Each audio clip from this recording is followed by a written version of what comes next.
Today we're going to make Dakgangjeong. This is a Korean recipe normally made with chicken wings, but we're going to use quail quarters instead. This is a wonderful crispy recipe. That is, the secret to it is frying the quail twice. So the quail is going to get coated in a mixture of these ingredients, and then after it's been fried twice, it's going to get dipped into a sauce made from these ingredients. Okay, now it's time to go ahead and prep those ingredients, and here we go. Okay, I'm going to show you a trick on peeling ginger. Instead of using a knife, we're going to go ahead and use a spoon to peel it.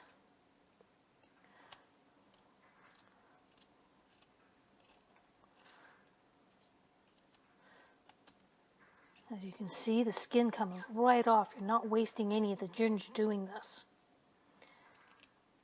So once you've got the ginger peeled, you can either mince it or you can take a fine grater like this. This thing has been in my family for probably close to 60 years at least. It was my mother's, and I can't remember a time when I haven't used it. So this is going to make a nice ginger paste, and you can go ahead and do that until you have about as much as you need. I'm going to grate out about a teaspoon's worth to go with the about half a teaspoon of salt, half a teaspoon of pepper, and 2 to 4 cloves of garlic, and a quarter cup or a third of a cup of katakuriko, or also known as potato starch. If you can't find potato starch, you can use cornstarch instead.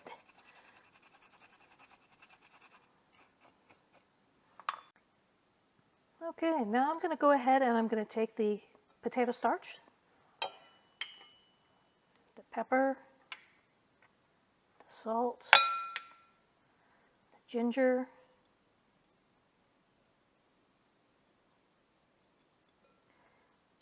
and the garlic, and we're going to mix it all together. My hands are clean, don't worry. I make sure to wash my hands frequently while I'm cooking. And now we're going to take and add the quail quarters to all of this.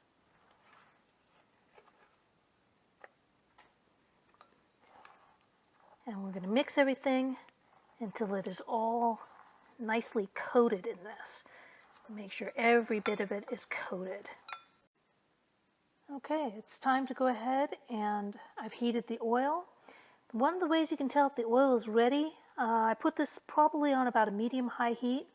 You can take a little bit of your batter and put it in the oil, and if it starts to bubble, the oil is at the right temperature. So now I'm going to go ahead and take the quail quarters and slip them into the oil. You want to do this gently to avoid splattering, because you don't want oil burns. They hurt. Not that I've done that in a very long time, but when I was a child I learned the hard way. So let's get these in here.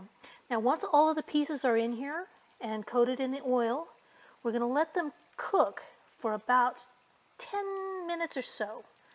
Once the 10 minutes are up, we're going to take them out and let them drain and rest for about 10-12 minutes, and then we'll do our second fry.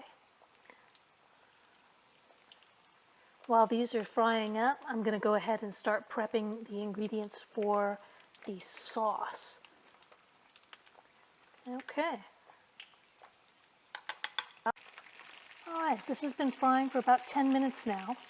So now I'm going to take the pieces out, and we're going to put them up here to rest for about 10 minutes.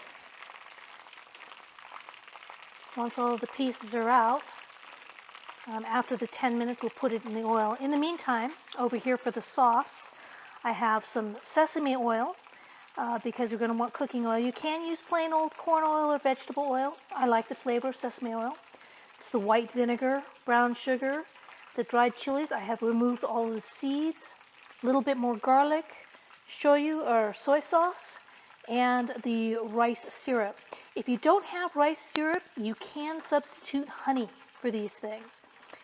So I'm going to take these out, and we'll be back in another 10 minutes. Okay, I did turn the heat off for a while this was resting, and then turned it back on about 4 minutes before the 10 minutes was up. So now it's time to go ahead and put these in for their second frying. Now this is part of the secret of what makes it so wonderfully crispy.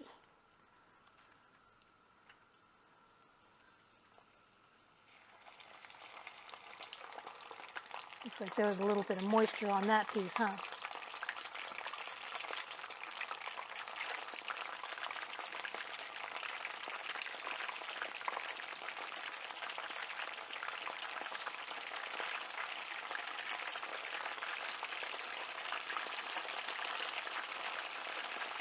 Okay, so now while that is frying up again, I'm going to go ahead and start on the sauce next. Over here, this is what we've got. So I'm going to go ahead and start with the sesame oil. And we're going to let this heat up for a little bit. Once it's heated up a bit, I'm going to go ahead and add the garlic and the peppers to make it nice and aromatic.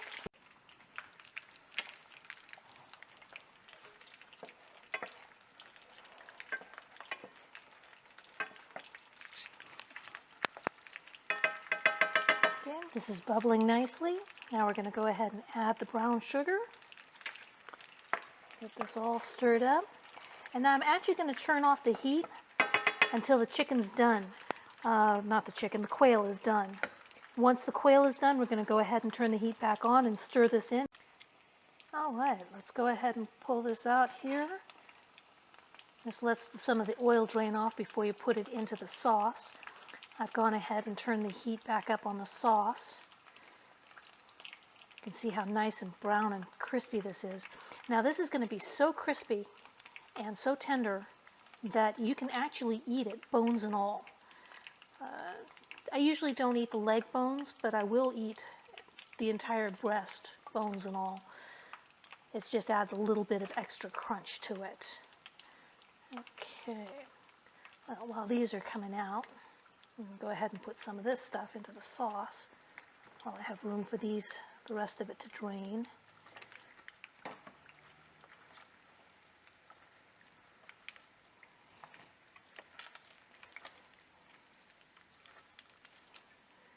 So once all the pieces of the quail are in here, we're going to go ahead and mix it so it's all completely coated. And then we'll sprinkle some white sesame seeds over the top of all of it. Okay, so got this in here. Let's mix it all up, make sure everything's got a nice coating of the sauce on it. It's still going to be really crispy even with the sauce. Okay, so I'm going to go ahead and continue mixing this till everything's coated. And here we have our finished dish, Dakgangjeong with rice and broccoli. I hope you enjoyed my cooking, and if you did, please remember to like and subscribe to my channel. It really helps me out a lot. Thank you.